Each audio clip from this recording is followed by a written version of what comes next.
In October 2021, I left that position as an executive on the team and responsible for reporting to others and putting together profit and loss statements and hitting our numbers and all that kind of stuff. And I knew I wanted to shed that old version of me. And I often described it as, I know that when people ask me, like, what do you do? And I would say, I'm a creator. I create things from nothing. I love it when I hear people say, I've got this idea. Like, it perks me up. Like, ooh, cool. I know how to make ideas come to fruition. And I long, though, told myself a story like, no, you don't. What do you mean? You didn't go to school for that. But look at the track record on this. In 2003 in university, I came up with an idea with a group of classmates to do an online food ordering system. We called it Quick Bites, which later then became Uber Eats and Skip the Dishes and DoorDash and all these things. So now this was way before its time because cell phone technology didn't exist, but I created that with other people. When I was meeting with Jeremy in 2008, 2009 about the whole Pila idea, I remember him saying that and me going, that sounds awesome. Let's go and create that. What's the story? Let's build a story video. Let's create a website. Let's get your online e-commerce store up.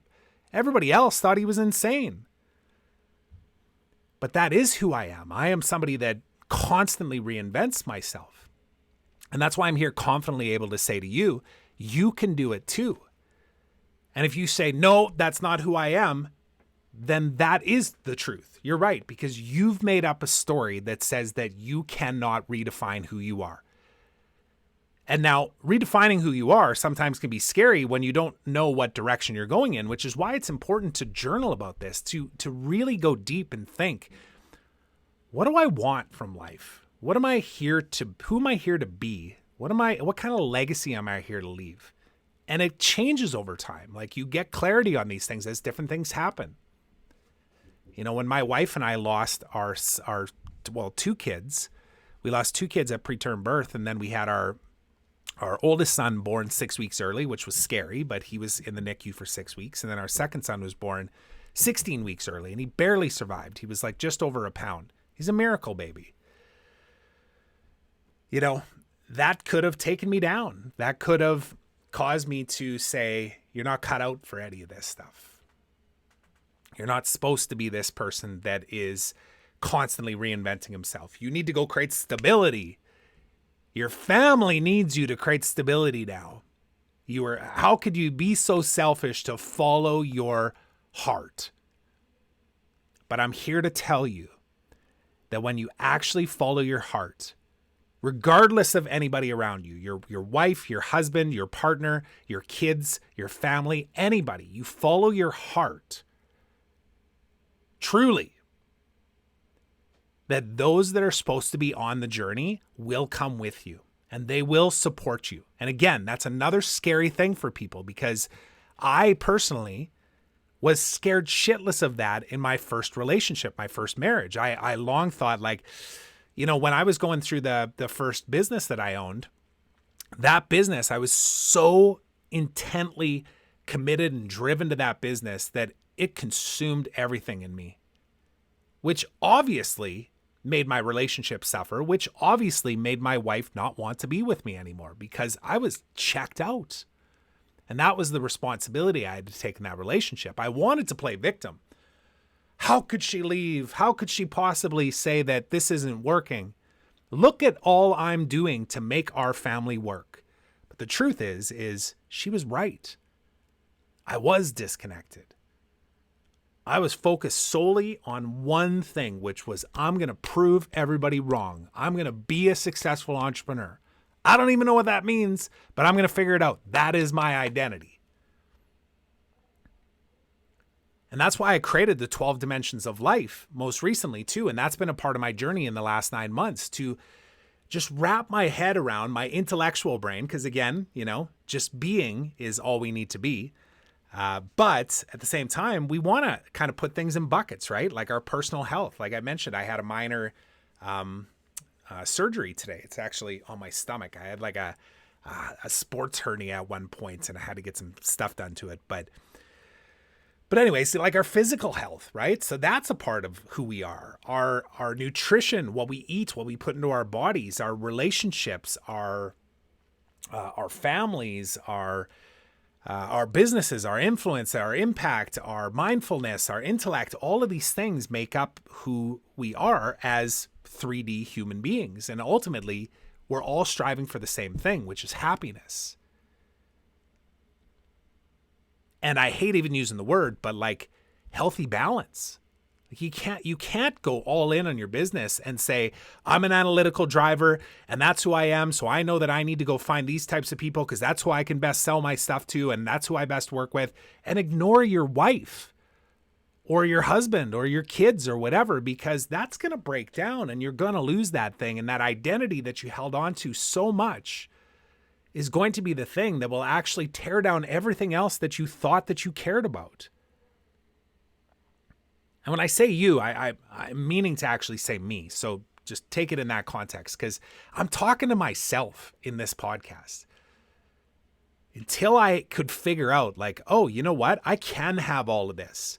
But there are certain things that I get to do in the way that I show up every single day, in the way that I take time to slow down and realize what's most important for me. Meditate, journal, reflect, have people be able to listen to what you're saying and reflect back to you, joining communities, knowing the people that you surround yourself with are the average of how you will show up in this world. Have you audited who you're around lately?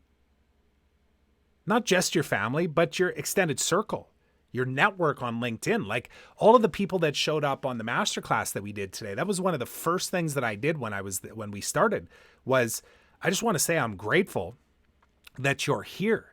And I want to acknowledge you for being here, because you could easily be going and being busy or pretending like you're busy and being distracted and scrolling a news feed or waiting for the phone to ring or right? Just keep going. Or you can come to that conversation that we had today and realize that less strategy, more soul actually is the direction you should be moving in. And I get it. It contradicts intellectually everything that we've been taught, that I've been taught. Even in the masterminds, the high level, high ticket masterminds, the 6-figure masterminds.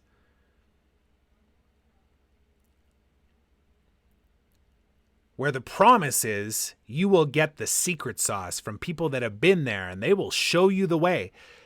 Here's the truth. Nobody's going to show you the way on anything. I've done this. I've invested in 6-figure masterminds before. And I actually went in saying, just show me the model. Like, I'm good at doing shit. Like, I can reverse engineer. I can execute. I'm very good at tactics. I'll build a team around me. I got the budget. Let's go. Just give me the roadmap. And I remember at the time, my coaches saying to me, my mentor saying to me, yeah, that's not how this works. What do you think you should do? And there was times where I thought, are you serious right now? I'm paying you guys money to tell me what to do. And then they were looking at me and going, no, you already have the answer. You just have to believe that you can actually be the person that you are saying that you get to be in order to create the life that you want. And you got to show up with committed action. And yes, naturally along the way, as you get moving, there will be little things where you'll be going down a path and they'll go, you know what? Let's just take 2 steps over here and let's focus on this, because they had been in those shoes before. Now, that's not to say that they had all the answers. Nobody's got a crystal ball. They can't tell you what path to go down and what's going to work and what's not. In relationships and business and finance and, impact and influence, none of that. Nobody can tell you what to do. You know. You already know, which is why I'm doing this podcast right now, because yes, I'm speaking about this idea of I died again. And part of that is to just get your attention, because I know that we're so bloody distracted in this world that something like that would be like, whoa, what? Well, you died again? Whoa, where's this going? But now that you're here, and if you've watched this far, you know that what I'm actually talking about here is I'm calling you up. I'm calling you up just like I had to call myself up over the last 9 months, and knowing that it was not without resistance. Because last October, when I decided to exit my executive role with a company that I sold my business to, that I'm still a shareholder in and a partner in, I had to go into the uncomfortable space of, well, who am I now? How do I make money? Maybe I should just go get a couple clients and fix that part. No, don't do that. Well, maybe I should just go and join this group so that I can feel validated and seen and heard. No, don't do that either. You don't need that at that time. Now, having that kind of community, absolutely. We all need that. It's an incredible experience when you can get around your people and they can hold you high and you can do the same for them. That's how we elevate together. But at the time, I did not need that. And Danielle knew that. And she held space for me. And we were talking about this today. She actually asked me the question. She's like, what do you think were the biggest shifts that you had over the last 9 months? And it didn't take me long to actually think about this. But I said, Danielle, it was those times where you showed up unapologetically with me and called me up. And I didn't like it. Like at the time, I remember thinking every one of those instances, there was 3 of them I can remember for sure. There might have even been 4. But I remember coming to the call and thinking, all right, we're going to talk about some stuff. And I was making good progress in like following my heart and trusting my intuition and all of that. And then I would start to go down this path of old Trevor and wanting to strategize things and build a funnel and create the offer before we have people, all the stuff that quite frankly doesn't matter. And she would just straight up say, this isn't working for me. And I kind of take the, what? What do you mean it's not working for you? Like everything's going in the right direction and we're moving and we're making progress and we're elevating and all that. She's like, she would just call me up. She would say, you are operating with an old program still. And I'd have to sit with it. And I remember every single time she did it too. The very first time she did it, I was like, this is bullshit. Like I'm done. Who is this person to tell me what to do and how to operate? And the fact that I'm not doing the work and all of that kind of stuff. Like I was resistant at first. And then as time went on, when I started to experience like, no. When you actually surrender and listen to what she's saying, she's not calling you out. She's calling you up. Because Danielle heard me express out loud who I'm committed to being, which is a grateful, curious, brave man, which is a vulnerable, honest, romantic man, which is a amplifier of impact of the change makers of the world, the conscious creators that are here to make a difference, to make this world a more beautiful place for me to live in and to leave for my kids. That is me. And whenever I'd say that out loud and then I would operate in a way that did not serve that highest version of myself, Danielle would call me up. And I would meet it with resistance. And every single time it got a little shorter as to when I would go, you're right, Danielle. I need to shift the way that I'm showing up. And the most recent one I'll tell you is this. So Danielle created these amazing journals for us, Mike Prince and I, for the Extremely Conscious retreat that we hosted. And you can see it right here, right? I've shown these before. So it has the 12 dimensions of life in it as I defined them. So she didn't change anything. She said, no, this is your vision, Trevor. This is it. This is the deep journal book. But she created prompt questions to be able to actually go deep on each one of these things and analyze and measure, like, where are you right now? Where do you need to improve? Be honest with yourself. And I remember she did that and I thought, this is incredible, like amazing. And then I played a recording that she gave us to give to play with all the guys on the first day when we started the retreat. And then a couple of weeks went by, because this is only a few weeks ago, right? It was, what was the retreat, like 3.5 weeks ago now? So a couple of weeks ago, Danielle came to one of our regularly scheduled calls because she's been guiding and mentoring me for the last 9 months, truth be told. And she said, I can't do this anymore. And I was like, oh God, here we go again. What now? You know, that was what my ego wanted to say, is like, what now? Like, can't you see what I'm doing here, what I'm creating?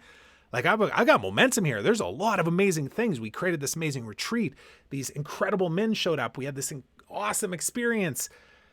We created the Source Collective. We got this whole higher self video. We're doing all of this stuff.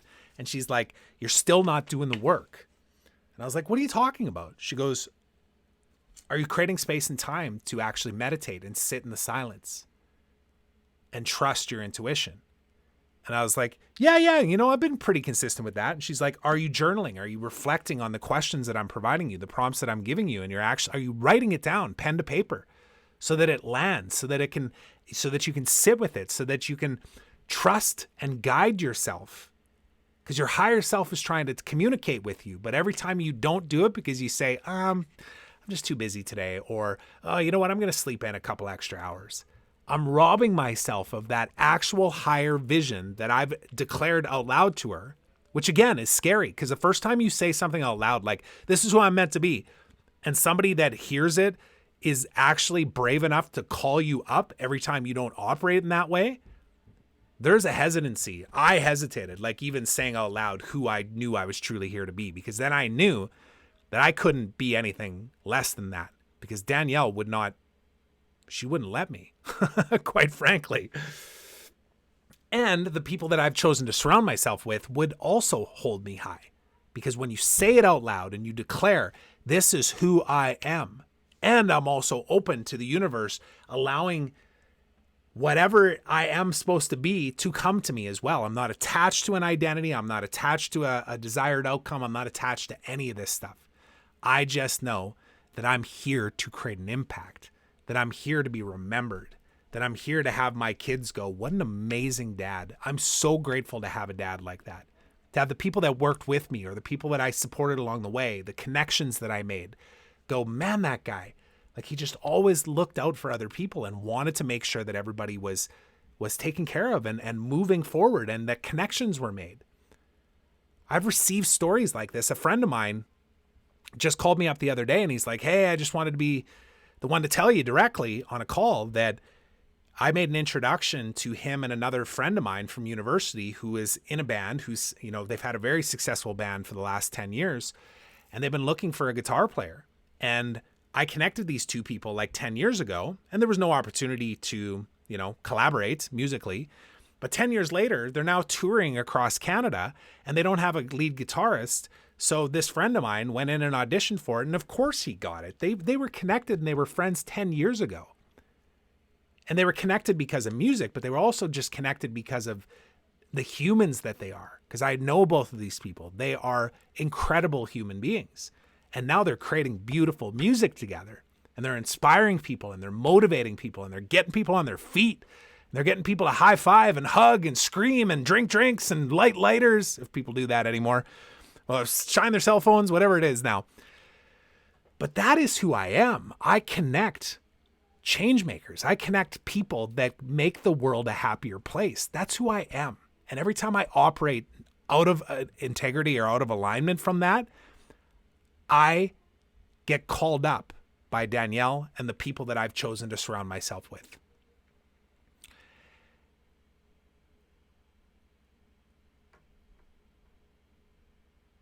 And I just hesitate right now because I was thinking, what else can I say about this that would really make it land? And I think the last piece that I'll say is this, is, the people that I've met along the way, including Mike Prince, my neighbor. I wrote about this the other day too. It would have been very easy for Mike and I to just be friendly. Not friends, but friendly. I heard Garrett Gunderson talk about this at one point, that we get to, when you actually get committed to your vision and you know that this is the path that I'm going down, and you don't get distracted by all these shiny objects, you choose your friends, and you choose those that you're going to be friendly with. And Mike became a friend. Mike became somebody that we leaned in. We had the difficult, uncomfortable conversations. We did hard shit together. We're still doing it together. And we call each other up, and we call in other men that want to be a part of that as well, that also want to elevate like us. That wouldn't have happened if I didn't have the bravery to step into this and to say out loud that this is who I am here to be. And then to have somebody, a guide, a spiritual guide like Danielle, to hold me high and to give me some directions like, okay, look, You only know the answer, just like me. I only know my own truth. But when you find guides that can say, well, let's go down this path. Why don't we explore this? Let me ask you these questions and you reflect them back to me. Here's some accountability. Oh, you didn't show up this week. Hey, guess what? You do that again, you're out of this program. Because that's what we need. We need people to actually stand tall with us. Not just give us another reason to invest in some personal development, self-help, read a book, download an audio thing, and then go, why is my life not better? We get to surround ourselves with people like this, and we get to recognize when they show up. And the underlying root reason why I wanted to record this podcast was that I wanted to call in the people that are ready to step up and be that for themselves as well. And I'm saying to you that if you choose to do that, if you are brave enough to step in for yourself, that I will be a part of your tribe. The people that I've chosen to surround myself with are a part of your tribe. And it's going to be messy. Don't get me wrong. It's not going to be without resistance. You will absolutely resist this work. But it's the most fulfilling, blissful state action that you could possibly take in your life.